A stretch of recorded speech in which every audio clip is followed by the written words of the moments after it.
then many senior military officers are now quarantined. Well, quarantining is what the CDC guidelines suggest, but, for McEnany, for example, who's the White House press secretary, is exhibiting those symptoms. Other people who tested positive are exhibiting those symptoms, and so even though, of course, White House officials are adhering to those CDC guidelines of quarantining, this isn't out of the ordinary in terms of testing positive to maintain those CDC guidelines of quarantine. Jenna Ellis, legal advisor for the Trump 2020 campaign, counsel for the president. Thank you for talking to us. Thank you so much for having me.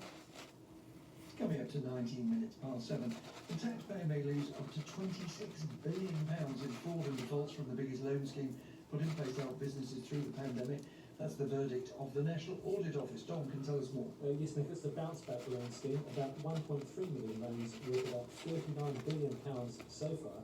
The National Audit Office report found the scheme was put in place in a hurry, deliberately avoided the normal credit checks that banks would do before they advance a loan.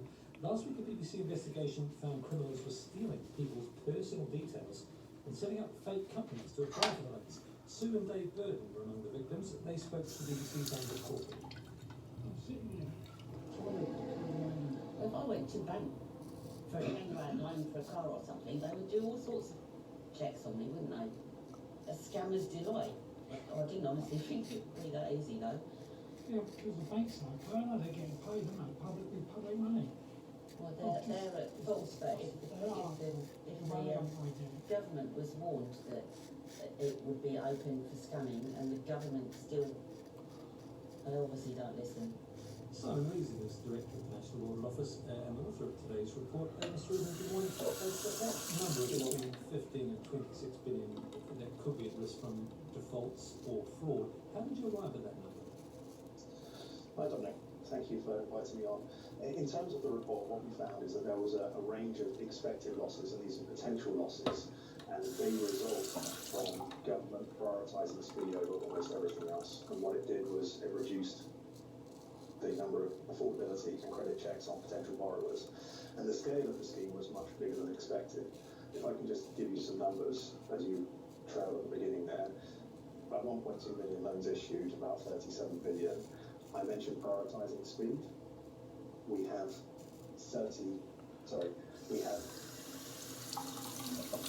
a significant number of loans that went to businesses very quickly, within 24 to 72 hours, and 90% went to micro businesses. If you'd like me to talk a little bit more about fraud, I can do. Well, how big do you think the fraud problem is? We heard there from someone who's had their details stolen, and actually, if you look at company registration numbers, they spiked, they jumped through the roof just at the time the bounce back loan scheme thing was started, which suggests that a lot of scammers out there went out, set up a bogus company, applied for a loan, and have run off with the money. Well, in terms of your trail, the National Audit Office doesn't look at individual cases of fraud, and whilst they're terrible, we should all be very concerned about those individual cases. We were simply seeking to put the facts out into the public domain. And in terms of losses to government, 15 to 26 billion, it would be fair to say that the story's not over yet. It's that the government... I was just going to say, the government's priority was speed. It needed to get money into the economy. I suppose your job is to decide whether they could have done more than into the overall budget. There were certain balances in place at the start of this year, and the lenders were the primary focus of that. And what it meant was that government had a significant level of control at the outset through the lenders, and it's been put in place, it's put in place some counter-fraud measures since, and sorry. That's all right, Simon. We're running a bit short on time, but we'll await developments on that fraud story. Thank you very much. Simon Reason from the National Audit Office. Dominic, thank you very much indeed. It is 22 minutes past 7. Supplies of swabs for tests for coronavirus and other conditions, including cancer, are at risk after the firm that supplies them said it faced a very significant drop in its processing capacity. Alan Wilson is president of the Institute of Biomedical Science. Can tell us more. Morning, Mr. Wilson. Good morning. It's a problem at Roche, isn't it? Tell us more. Yes, Roche are a large multinational company that supply a range of laboratory test consumables across the UK and internationally.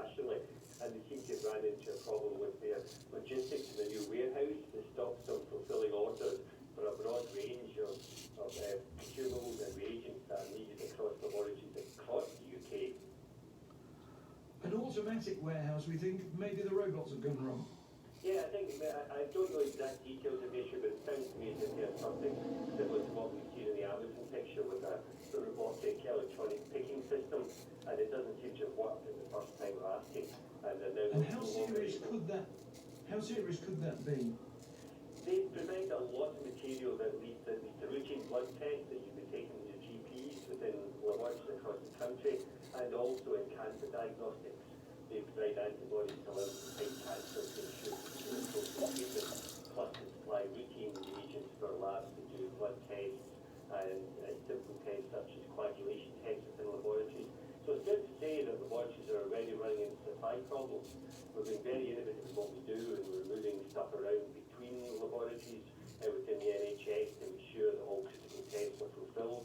There were also ration tests where appropriate, and we're working very closely with Roche to try and plug any acute gaps in the testing pathway.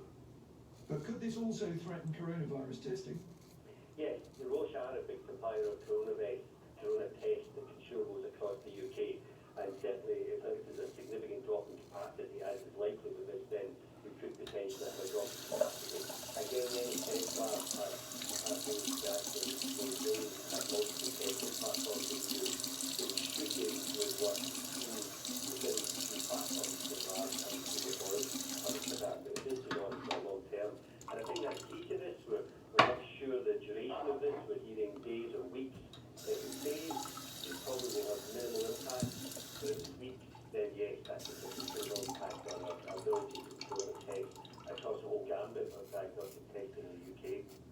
Alan Wilson, President of the Institute of Biomedical Science, thanks for joining us. And now, 25 minutes past 7, we can hear from the sport. Carthy's here. Hi there. Good morning, thank you very much. We have the latest finish ever at Roland Garros with 12-time French Open champion Rafael Nadal beating 19-year-old Yannick Sinner at almost 1:30 in the morning in the quarterfinals. We'll speak to David Raw from the BBC Radio 5 Live commentary team. You probably had him in less sleep than me, David, but it was an intriguing quarterfinal. Nadal wasn't pleased with the weather, was he? No, he didn't like how cold the weather was at that time of the night, because of course the French Open usually plays in May and June, and here we are in October because of the pandemic delaying things. And yes, there were that night sessions, the night so long ago, the tired matches having been played yesterday, including a 5-hour opening match between Dominic Thiem and Diego Schwartzman, who eventually won, meant that Nadal finally took to the court at near midnight and ended up finishing at 1:25 in the morning. He beat Yannick Sinner in straight sets, but he said afterwards it's so cold that with the stop-start nature of tennis between points, he feels that it's actually quite dangerous for the players in terms of risking injury. Yeah, I can understand that. So winning the singles draw has had some toughness in matchup. We've got more to come. Maybe getting so that the non-tennis fans won't know that well, David. Absolutely right. I mean, yesterday we had a victory for Iga Swiatek against Martina Trevisan, and Swiatek is the player that beat Simona Halep, the top seed in the previous round. She's played absolutely brilliantly this week, yet she's regarded as the favourite for the title now, and yet she's the world number 54. And the Pole will now face Nadia Podoroska, who's from Argentina, ranked 131 in the world. She knocked out the remaining highest seed in the draw, the third seed, Alina Svitolina. Quite a brilliant performance from Podoroska to get through to the semi-finals. But yeah, these are not players that people know very well. The other half of the draw will see Daniel Collins today against Sophia Kenin, the Australian Open champion, and Petra Kvitova, who you probably have heard of before, a couple of times a Wimbledon champion, taking on Laura Siegemund. Yeah, and a name that people might know, Alexander Zverev, has said he tested negative for COVID-19, but he did admit he had a fever during his fourth-round match to Yannick Sinner. But it's emerged he didn't consult any doctors before that. Guidance still allows a lot of interpretation, doesn't it? Yeah, and that's problematic. The players are not having their temperatures checked even when they go onto the site. He told us that he had a 38-degree temperature when he went onto the court and that he felt terrible throughout the match. He said, I was struggling to get my breath. All these symptoms, as we know, of COVID-19, and really it was regarded as a pretty irresponsible thing for him to have done. And it does raise question marks over why